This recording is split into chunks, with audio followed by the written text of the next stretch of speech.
আজকে যে নাহিদ ইসলাম যে কথাগুলো বলল, যে কোনো ৭১ পন্থী বা ৭১ বিরোধী বলে কিছু থাকবে না। বাংলাদেশ চলবে ২৪শে আন্দোলনের ভিত্তিতে। কেন? কিসের ভিত্তিতে চলবে? অবশ্যই ৭১ এর ভিত্তিতে চলবে। ৭১ আমার হাজার বছরের শ্রেষ্ঠ অর্জন। কত বড় দুঃসাহস যে এনসিপির আহ্বায়ক নাহিদ ইসলাম বলে যে ৭১ পন্থী বা ৭১ বিরোধী বলে কিছু নেই। তারা একদিকে ফ্যাসিবাদের বিরুদ্ধে ঐক্য গড়ে তুলছে। কাদেরকে নিয়ে ঐক্য করছে? যুদ্ধাপরাধীদের নিয়ে, যুদ্ধাপরাধীর দলকে নিয়ে বা ৭১ যারা বিরোধিতা করেছে তাদেরকে নিয়ে। আপনি ফ্যাসিস্ট বিরোধী ঐক্য করবেন মুক্তিযুদ্ধ বিরোধী শক্তির সাথে। কি সুন্দর নীতি, কি সুন্দর আদর্শ, তাই না? কি এরা অদ্ভুত বিষয়। এরা এরা মনে হয় ওই যে কি বলে না ওই মানে চোখে হাওয়া দেখে মানে হাওয়ায় গা ভাসাচ্ছে।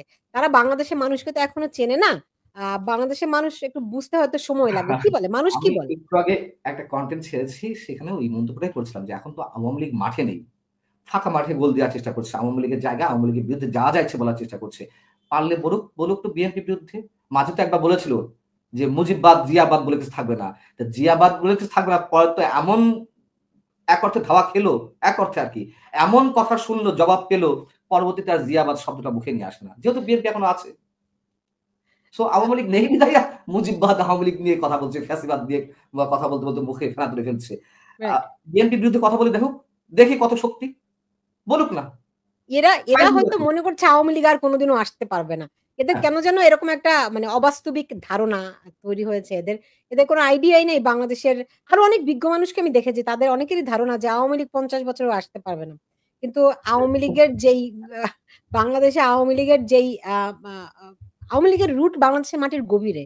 কেউ তাদের ঠেকিয়ে রাখতে পারবে না। হয়তো ভিন্ন ফর্মে নতুনভাবে কোনো না কোনোভাবে তারা তো অবশ্যই আসতেই আসবে। পারে। কোনো একটা সন্দেহ আদর্শকে নেই। আপনি কিভাবে চাপা দিয়ে রাখবেন? এক্সাক্টলি। মব দিয়ে আপনি কোনো আদর্শ আমি জামাতের কথাই ধরলাম।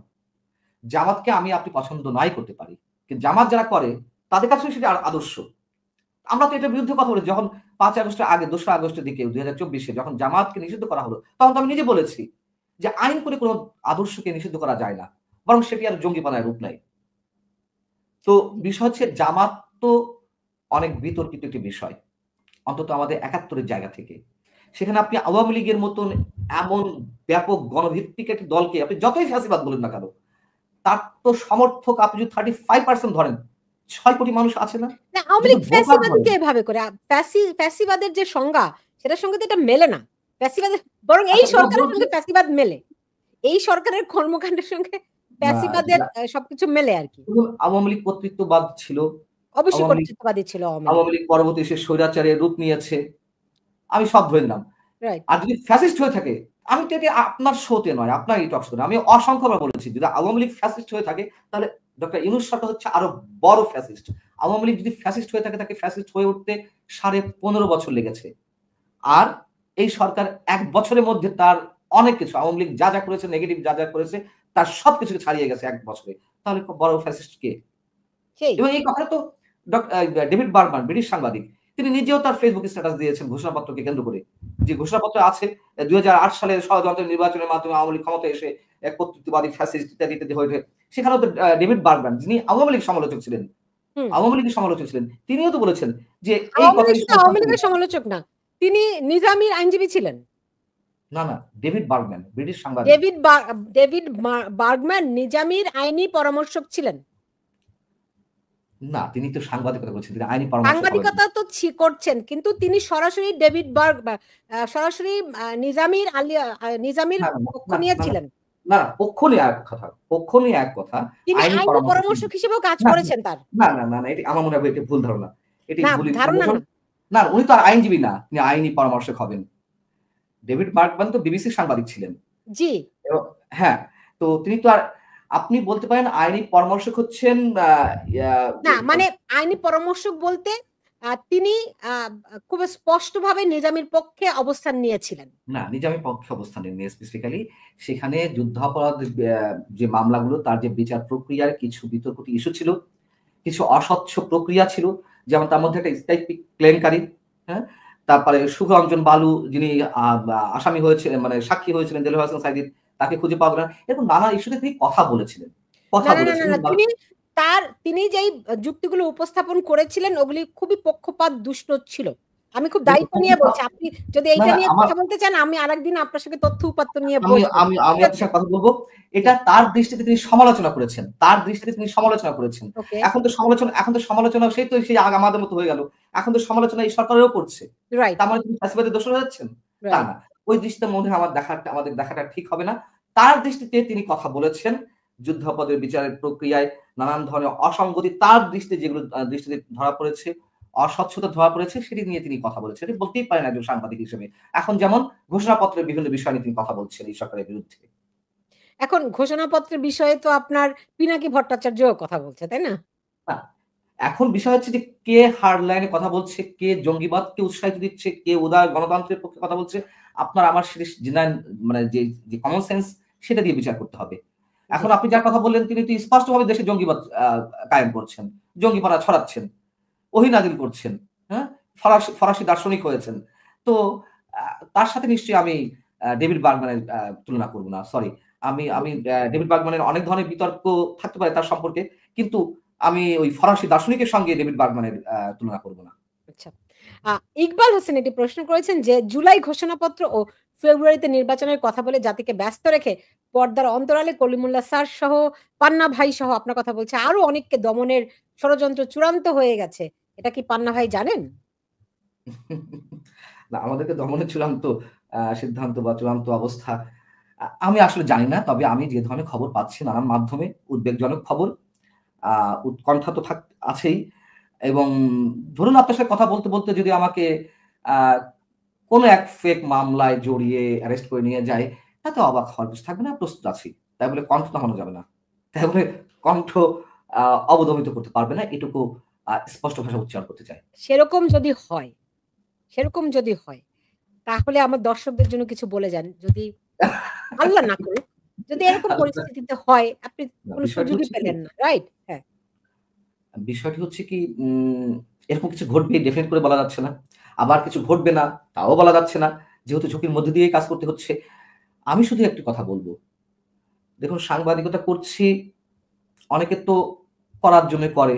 অনেকে আম আ সংসার চালানোর জন্যই করে।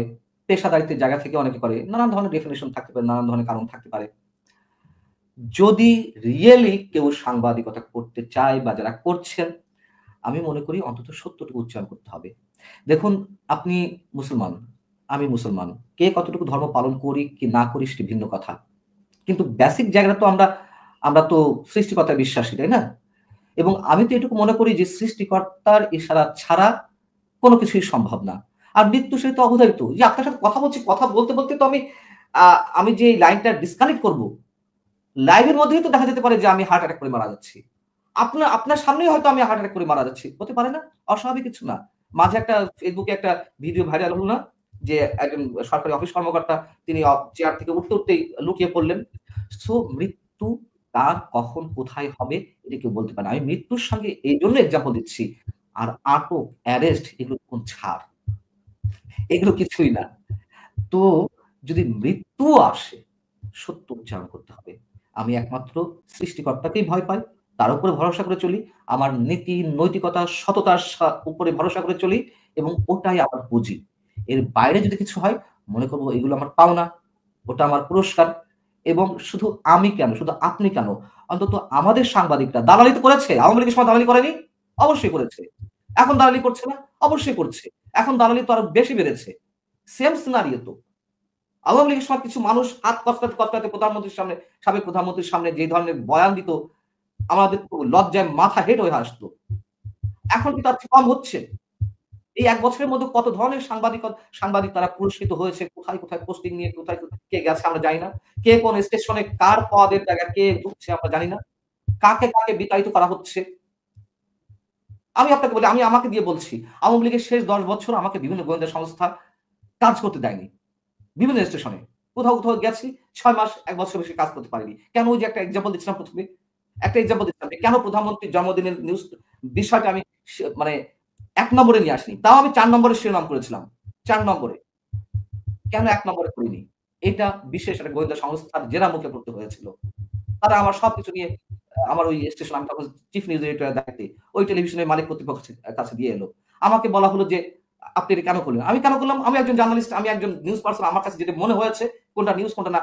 হয়েছে তো? আচ্ছা, এই সরকারের সময় আবার আমি যে টেলিভিশনে ঢুকেছিলাম এডিটোরিয়াল পোস্টে, সেখানে বলা হলো ওই যে ফরাসি দার্শনিক, ওই যে আমেরিকান দার্শনিক, তাদের একটা টক শোতে বলা হলো যে ফ্যাসিবাদের দোসর অমুক মঞ্জু আলম পান্নাকে যদি বিতাড়িত না করা হয় তাহলে আমরা পরবর্তীটা আমরা দেখব। তোমরা মব ভায়োলেন্স করবে। তো বিষয় হচ্ছে যে এটা চাকরি খাওয়া নয়। আমাকে কিন্তু ওই স্টেশন চাকরি ছাড়তে বলেনি। আমাকে শর্ত দিয়েছিল, আমি সেই শর্ত মানিনি।